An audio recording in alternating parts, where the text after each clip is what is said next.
Good evening. We're here with Warren Meyerowitz. Warren, can you introduce yourself to us, please, and tell us about your background? I can. My name is Warren Mark Meyerowitz. Born in Nyack, New York, to the mother of Gertrude and Joe Meyerowitz, brother of Jay Meyerowitz, and brother of my sister Lori Meyerowitz Escorio Hareen. When did you move to Las Vegas? Got to Las Vegas originally in 1978. My mom and dad they weren't divorced; they were separated. I wanted to see my father, and I came to Las Vegas. First time I saw Las Vegas was 1978. How many times have you been to jail and prison? I have 12 felony convictions and 10 prison terms. And how many total years have you spent in prison? Well, like I said, I'm the timekeeper, and there's a timekeeper who keeps all your time. She would only know the exact time, but if I had to take a educated guess, it's at least 22 years. What were those convictions for? The convictions for I have 2 trafficking controlled substance charges. I have a bunch of possession charges, possession with intent, burglary, forgery, uttering a forgery, which is checks, credit cards we used to make, and that's how we made our money. And I'm also a drug dealer. And when was the last time you were in prison? I left the penitentiary in April 27th, 2017. And today's date is October? Today's date is October 19th. So I've been out 2019. a little over, as long as I've been out, to tell you the truth, is a year and a half, all right? Going on a year and a half, something like that. Which is, again, not, don't think that's funny or cute at all. It's very sad, but that's the reality of it. We'd like to ask questions about your life in prison. When you first get to prison, how does one make friends and become part of the prison system? Well, I was scared to death on the way to prison, and any grown man tells you on the way to prison the first time, if they're not there, they're lying. Scared to death. I went up there with a friend of mine that I had committed crimes with before, and when we got there, you have to choose up, meaning I'm white, so I ran with the white car. All the races there are waiting for you when you get there, and you pretty much have to make a choice. There's no being by yourself in prison. How do you actually meet people there? Well, they introduce themselves, and then it's just like going to college or school. That's what you meet people. You meet other convicts that are locked up with you. You're so enclosed with them for years that you become friends with them. That's how you meet them. And what are the different factions inside the penitentiary? Different groups? The races? Well, the ethnicity, there's Cubans, there's this is primarily in the state of Nevada. Yes, all your prisons. I've only done time in Nevada, so whoever watches and listens to this interview, I haven't done time anywhere else, just here. So, Cubans, Puerto Ricans, there's skinheads, Aryan warriors, which are with the white car, Mexicans, Mexican mafia, paisas, which are guys like David, as a matter of fact, who come here and work hard and raise their family and everything else. How do you not get into conflict or contentious arguments or fights with all the other factions? Well, you know what? That's not me. I've gotten into a few fights because I don't bite my tongue. I'm Jewish. I wear a Star David on my arm with the word Shalom over it, and I'm locked up with people. As a matter of fact, the Star David had on my arm was tattooed on me by a man with the biggest swastika on his stomach you ever saw in your life. So that's, you have to get along. You didn't find it particularly challenging being of the Jewish race and religion? Yeah, it's challenging. I found it a lot challenging because a lot of people are there's still a lot of anti-Semitism around, especially in prison.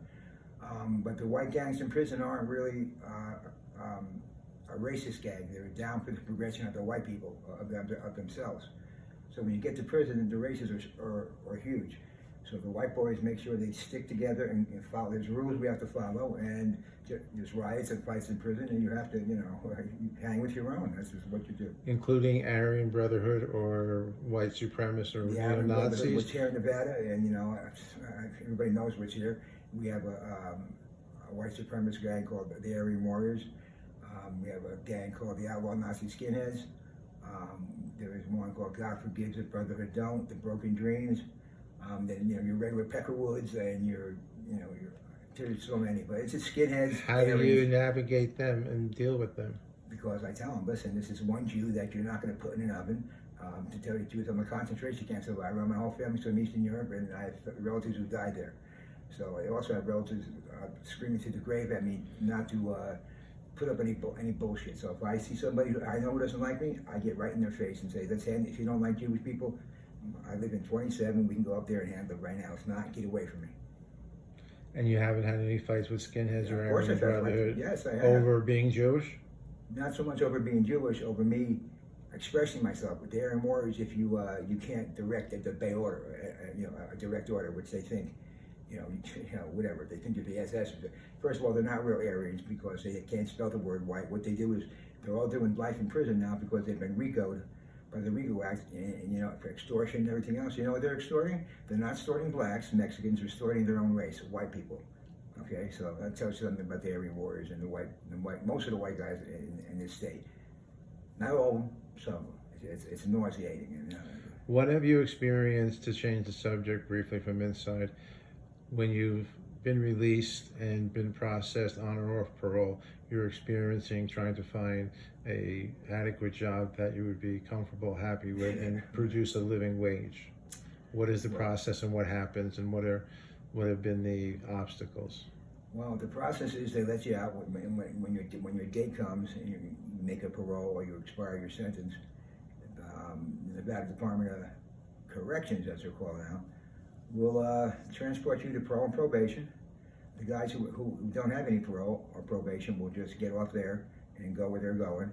The guys who have a parole have to check in with the PO before they hit the streets, and we're dropped off directly from the yard at your honor camp or restitution center to parole and probation in Nevada. And then you're released from there. And from there, your PO will tell you what you need to do to complete this, not to go back to prison, and what he expects of you and everything else. When you try to find work, do you disclose that you've been a convicted felon and have served time in jail? Well, you have to. It doesn't on the applications now. They really don't ask, but if you're working for a major company or they're going to do a deep background search, which I think they should. And it's an obstacle when you become a felon. It's really difficult to get a job. And what does a felon know? If he can't work, he does what got him to prison, because that's how he keeps money in his pocket and feeds himself.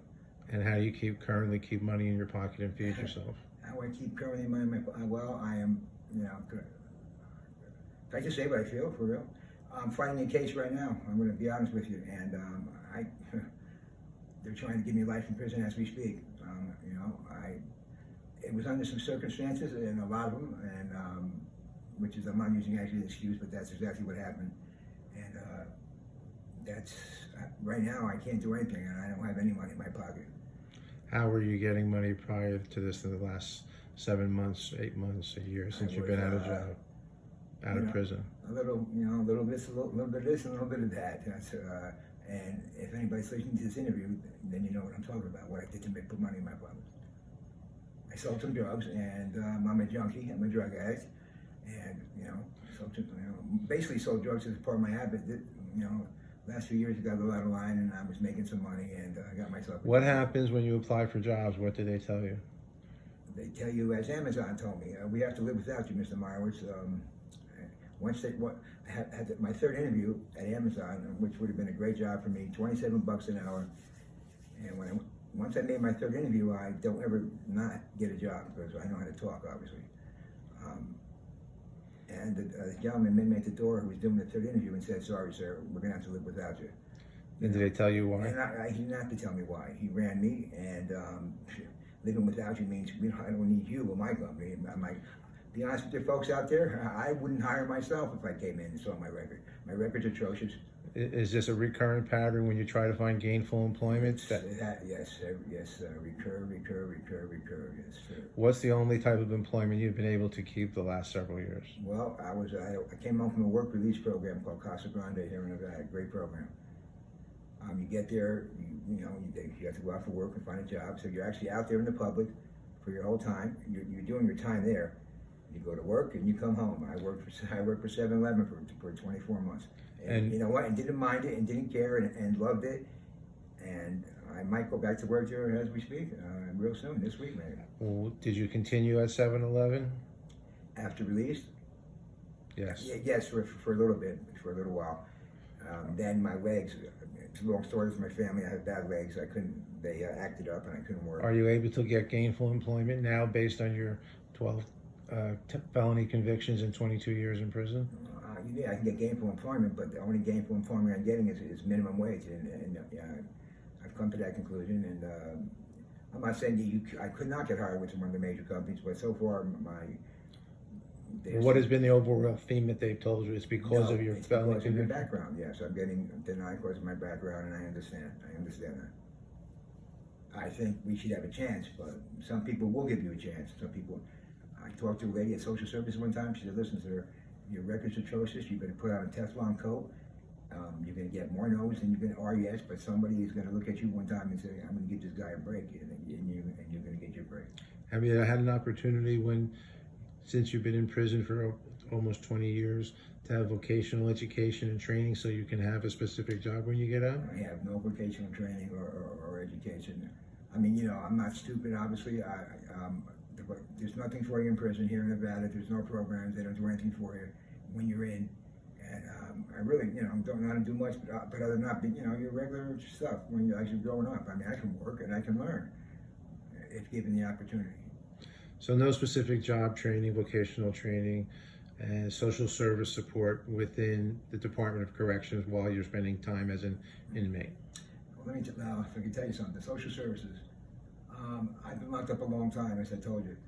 There's a thing called institutionalized benefits, where I'm supposed to be eligible for a voucher for my rent every month, which they don't give me. Okay, they don't give me a food stamp card because I have a drug charge. But a child molester can go out replicating and eat at night, but a drug addict can't. So that's Bill Clinton, and he started that. Did that answer everything, Jay? Yes.